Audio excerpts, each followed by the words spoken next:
भव्य भवत्प्रभुः भूतकृत् भूतभृद्भावो भूतात्मा भूतभावनः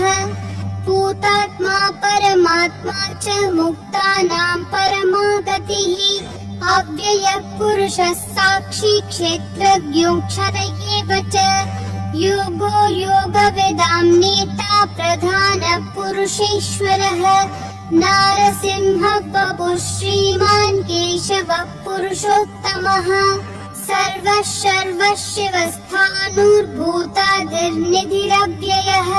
सम्भवो भावनो भर्ता प्रभवः प्रभुरीश्वरः स्वयंभू शम्भुरादित्यः पुष्कराक्षो महास्वनः अनादिनिधनो धाता विधाता धातुरुत्तमः अप्रमेयो ऋषिकेशः पद्मनाभो मरप्रभुः विश्वकर्मा मनुस्त्वष्टा स्थविष्ठः स्थविरो ध्रुवः अग्राह्यः शाश्वतः कृष्णो लोहिताक्षः प्रदर्दनः प्रबुधस्त्रिककुब्धाम पवित्रं मङ्गलं परम् ईशानः प्राणदः प्राणो ज्येष्ठः श्रेष्ठः प्रजापतिः हिरण्यगर्भो भूगर्भो माधवो मधुसूदनः ईश्वरो विक्रमी धन्वी मेधावी विक्रमक्रमः अनुत्तमो दुराधर्षः कृतज्ञः कृतिरात्मवान् सुरेशः शरणं शर्म विश्वरेता प्रजाभवः अहः संवत्सरो व्यालः प्रत्ययः सर्वदर्शनः अजः सर्वेश्वरः सिद्धिः सिद्धिः सर्वादिरच्युतः वृषकपिलमेयात्मा सर्वयोगविनिःसृतः वसुर्वसुमनः सत्यः समात्मा समितः समः अमोघः पुण्डरीकाक्षो वृषकर्मा वृषाकृतिः रुद्रो बहुशिरा बभ्रुर्विश्वयोनिः शुचिश्रवाः अमृतः शाश्वतस्थाणुर्वरारोहो महातपाः सर्वगः सर्वविद्भानुर्विश्वक्सेनो जनार्दनः वेदो वेदविदव्यङ्गो वेदाङ्गो वेदवित्कविः लोकाध्यक्षः सुराध्यक्षो धर्माध्यक्षः कृताकृतिः चतुरात्मा चतुर्व्यूहश्चतुर्दंश्चतुर्भुजः ब्राजिष्णुर्भोजनं भोक्ता सहिष्णुर्जगदादिजः अनघो विजयो चेत विश्वयोनिः पुनर्वसुः उपेन्द्रो वामनः प्रांशुरमोघः शुचिरूर्जितः अतीन्द्रः सङ्ग्रहः सर्गो धृतात्मा नियमो यमः वेद्यो वैद्यः सदा योगी विरहा माधवो मधुः अतीन्द्रियो महामायो महोत्साहो महाबलः महाबुद्धिर्महावीर्यो महाशक्तिर्महाद्युतिः अनिर्देश्य वपुः श्रीमान् अमेयात्मा महादधिक् महेश्वासो महीभर्ता श्रीनिवासः सतां गतिः अनिरुद्धः सुरानन्दो गोविन्दो गोविदम्पतिः मरीचिर्दमनोहंसः सुपर्णो भुजगोत्तमः हिरण्यनाभः सुतपा पद्मनाभः प्रजापतिः अमृतः सर्वधृक्सिंहः सन्धाता सन्धिमान् स्थिरः अजो दुर्मशनः शास्ता विश्रुतात्मा सुरारिः गुरुर्गुरुतमो धामः सत्यः सत्यः पराक्रमः निमिषो निमिषस्रग्वी वाचस्पतिरुदारधीः अग्रणीर्ग्रामणी श्रीमान् न्यायो नेता समीरणः सहस्रमूर्धा विश्वात्मा सहस्राक्षः सहस्रपात् आवर्तनो निर्वृत्तात्मा संवृतः सम्प्रमर्दनः अहः संवर्तको वह्निरनिलो धरणीधरः सुप्रसाद प्रसन्नात्मा विश्वधृग् विश्वभृग् विभुः सत्कर्ता सत्कृतः साङ्ख्येयो प्रमेयात्मा विशिष्टः शिष्टकृच्छ्रुतिः सिद्धार्थः सिद्धसङ्कल्पः सिद्धिः सिद्धिसाधनः वृषा हि वृषभो विष्णुर्वृषपर्वा वृषोदरः वर्धनो वर्धमानश्च विविक्तः श्रुतिसागरः सुभुजो दुर्धरो वाग्मी महेन्द्रो वसुतो वसुः नैकरूपो बृहद्रूपः शिपिविष्टप्रकाशनः ओजस्तेजोद्युतिधरः प्रकाशात्मा प्रतापनः ऋद्धस्पष्टाक्षरो मन्त्रश्चन्द्रांशूर्भास्करद्युतिः अमृतांशोद्भवो भानुः शशबिन्दुः सुरेश्वरः औषधं जगतस्तेतु सत्यधर्मपराक्रमः भूतभव्यभवन्नाथ पवनः पावनो नरः कामः कामकृत्कान्तः कामः कामप्रदः प्रभुः युगादिकृद्युगावर्तो नैकमायो महाशनः अदृश्यो व्यक्तरूपश्च सहस्रजिदनन्तजित् इष्टो विशिष्टशिष्टेश्च शिखण्डी नहुषो वृषः क्रोधः क्रोधकृत्कर्ता विश्वबाहुर्महीधरः अच्युत प्रदिद प्राण प्राणदो वासवानुजः अपान्निधिरधिष्ठानम् अप्रमत्त प्रतिष्ठितः स्कन्द स्कन्दधरो धुर्यो वरदो वायुवाहनः वासुदेवो बृहद्भानुरादिदेवः पुरन्दरः अशोकस्तारणस्तारः शूरः शौरी जनेश्वरः अनुकूलः शतावर्तः पद्मी पद्मनिभीक्षणः पद्मनाभोरविन्दाक्षः पद्मगर्भः शरीरभृत् महर्दिरुद्धो वृद्धात्मा महाक्षो गरुडध्वजः अतुलः शरभो भीमः समयज्ञो हविर्हरिः सर्वलक्षणलक्षण्यो लक्ष्मीवान् समितिञ्जयः विक्षरो रोहितो मार्गो हेतुर्दामोदरः सहः महीधरो महाभागो वेगवानमिताशनः उद्भवक्षोभणो देवक्षीगर्भः परमेश्वरः करणं कारणं कर्ता विकर्ता गहनो गुहः व्यवसायो व्ययस्थानः संस्थानस्थानदो ध्रुवः परर्धि परमस्पष्टः तुष्टः पुष्टः शुभेक्षणः रामो विरामो विरतो मार्गो नेयो नयोनयः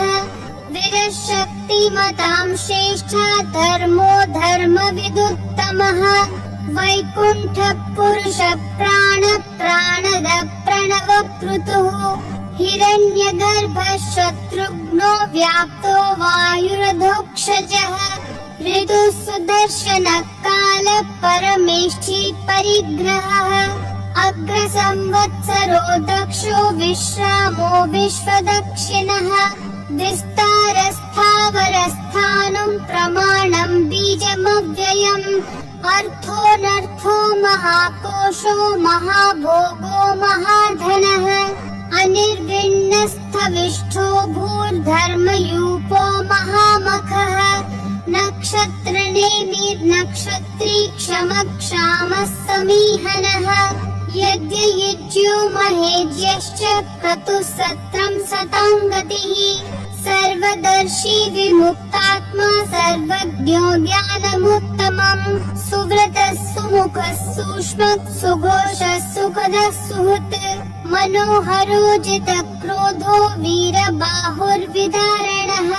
स्वापनः स्ववशो व्यापी नैकात्मा नैककर्मकृत् वत्सरो वत्सलो वत्सी रत्नगर्भो धनेश्वरः धर्मगुप्धर्मकृत् धर्मी सदसक्षरमक्षरम् अविज्ञाता सहस्रांशूर्विधाता कृतलक्षणः गभस्तिनेमि सत्त्वस्तः सिंहो भूतमहेश्वरः आदिदेवो महादेवो देवेशो देवभृद्गुरुः उत्तरो गोपतिर्गोप्ता ज्ञानगम्य पुरातनः शरीरभूतभृद्भोक्ता कपीन्द्रो भूरि दक्षिणः सोमपोमृतपः सोमः पुरुजित् पुरुषोत्तमः विनयोजय सत्यसन्धो दाशारः सात्वतां पतिः जीवो विनयिता साक्षी मुकुन्दोऽमितविक्रमः अम्भो निधिरनन्तात्मा महोदधिशयोऽन्तकः अजो महार्ह स्वाभाव्योजिता मित्रप्रमोदनः आनन्दो नन्दनो नन्दः सत्यधर्मात्रिविक्रमः महर्षि कपिलाचार्य कृतज्ञो मेदिनीपतिः त्रिपदस्त्रिदशाध्यक्षो महाशृङ्गकृतान्तकृत् महावराहो गोविन्दः सुषेणः कनकाङ्गदी गुह्यो गभीरो गहनो गुप्तश्चक्रगदाधरः वेदास्वाङ्गोजितः कृष्णो दृढसङ्कर्षणोच्युतः वरुणो वारुणो वृक्षः पुष्कराक्षो महामनाः भगवान् भगवानन्दी वनमाली हलायुधः आदित्यो ज्योतिरादित्यः सहिष्णुर्गतिसत्तमः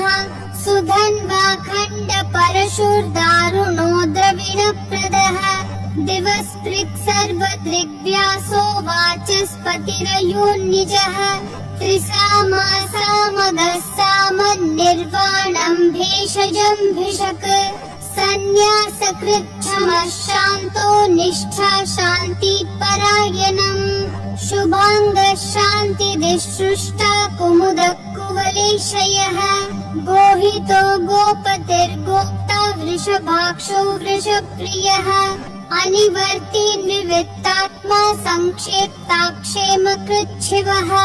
श्रीवत्सवक्षा श्रीवासः श्रीपति श्रीमताम्बरः श्रीधः श्रीशः श्रीनिवासः श्रीनिधि श्रीविभावनः श्रीधरः श्रीकरः श्रेयः श्रीमान् लोकत्रयाश्रयः स्वक्षः स्वङ्गः शतानन्दो नन्दिर्ज्योतिर्गणेश्वरः विजितात्मा विधेयात्मा सङ्कीर्तिश्छिन्न संशयः उदीर्णः सर्वतः चक्षुरनीशः शाश्वतः स्थिरः भूषयो भूषणो भूतिर्विशोकः शोकनाशनः अर्चिष्मान् अर्चितः कुम्भो विशुद्धात्मा विशोधनः अनिरुद्धो प्रतिरतः प्रद्युम्नोमितविक्रमः कालनेमी निहावीरः शौरी शूरजनेश्वरः त्रिलोकात्मा त्रिलोकेशः केशवः केशिहा हरिः कामदेवः कामपालः कामी कान्तकृतागमः अनिर्देश्य वपुर्विष्णु वीरोऽनन्तो धनञ्जयः ब्रह्मण्यो ब्रह्मकृत् ब्रह्म ब्रह्म ब्रह्म विवर्धनः ब्रह्मविद् ब्राह्मणो ब्रह्मी ब्रह्मज्ञो ब्राह्मणप्रियः महाक्रमो महाकर्मा महातेजा महोरगः महाक्रतुर्महायज्वा महायज्ञो महाहविः स्तव्यस्तव प्रियस्तोत्रं स्तुतिस्तोतारणप्रियः पूर्णः पूरयिता पुण्यः पुण्यकीर्तिरनामयः मनोजवस्तीर्थकरो वसुरेता वसुप्रदः वसुप्रदो वासुदेवो वसुर्वसुमनाहविः सद्गति सत्कृति सत्ता सद्भूति सत्परायणः शूरसेनो यदुश्रेष्ठः सन्निवासः सुयामुनः भूतावासो वासुदेवः सर्वासु निलयो नलः दर्पः दर्पदो दुप्तो दुर्धरोऽथा पराजितः विश्वमूर्तिर्महामूर्तिर्दीप्तिमूर्तिरमूर्तिमान् अनेकमूर्तिरव्यक्तः शतमूर्तिशताननः एकोनैकः स वक्कः किं यत्तत्पदमनुत्तमम् लोकबन्धुर्लोकनाथो माधवो भक्तवत्सलः सुवर्णवर्णो हेमाङ्गो वराङ्गश्चन्दनागदी वीरः विषमशून्यो घृता क्षीरशलश्चलः अमानी मानदो मान्यो लोकस्वामी त्रिलोकधृक् सुमेधा मेधजो धन्यः सत्यमेधाधराधरः तेजो वृषोद्युतिधरः सर्वशस्त्रभृताम्बरः प्रग्रहो निग्रहो व्यग्रो नैकशृङ्गो गदाग्रजः चतुर्बाहुश्चतुर्व्यूहश्चतुर्गतिः चतुरात्मा चतुर्भावश्चतुर्वेदविदेकपात् समावर्तो निवृत्तात्मा दुर्जयो दुरतिक्रमः दुर्लभो दुर्गमो दुर्गो दुरावासो दुरारिहा शुभाङ्गो लोकसारङ्गः सुतन्तुस्तन्तुवर्धनः इन्द्रकर्मा महाकर्मा कृतकर्मा कृतागमः उद्भवः सुन्दरः सुन्दो रत्ननाभः सुलोचनः अर्को वाजस्सनः शृङ्गी जयन्तः सर्वविजयी सुवर्णबिन्दुरक्षोभ्यः सर्ववागीश्वरेश्वरः महाहृदो महाकर्तो महाभूतो महानिधिः कुमुदः कुन्दरः कुन्दः पर्जन्यः पावनो निलः अमृताशोऽमृतवपुः सर्वज्ञः सर्वतोमुखः सुलभः सुवृतः सिद्धः शत्रुजिश्छत्रुतापनः न्यग्रोधो दुम्बरोऽश्वत्थः चाणूरान्धन्निषूदनः सहस्रार्ची सप्तजिह्वा सप्तैधा सप्तवाहनः अमूर्तिरनघोचिन्त्यो भयकृद्भयनाशनः अनुर्बृहत्कृशस्थूलो गुणभृन्निर्गुणो महान् अधृतस्वधृतः स्वास्य प्राग्वंशो वंशवर्धनः भारभृत्कथितो योगी योगिशः सर्वकामदः आश्रमः श्रामः सुपर्णो वायुवाहनः धनुर्धरो धनुर्वेदो दण्डो दमयिता दमः अपराजितः सर्वसहो नियता नियमो यमः सत्त्ववान् सात्विकः सत्यः सत्यधर्मपरायणः अभिप्राय प्रियार्होर्ह प्रियकृत्प्रीतिवर्धनः विहाय सगतिर्ज्योतिर्सुरुचिर्हुतभुग्विपुः रविर्विरोचनः सूर्यः सविता रविलोचनः अनन्तो हुतभुग्भोक्ता सुखदो नैकजोऽग्रजः अनिर्विण्णः सदा मर्षि लोकाधिष्ठानमद्भुतः सनातनतमः कपिलः कपिरव्ययः स्वस्तिदः स्वस्तिकृत् स्वस्ति स्वस्ति भुक् स्वस्ति दक्षिणः अरौद्रः कुण्डली चक्री विक्रम्यूर्जितशासनः शब्दातिगः शब्दसः शिशिरः शर्वरीकरः अक्रूरः पेशलो दक्षो दक्षिणक्षमिनाम्बरः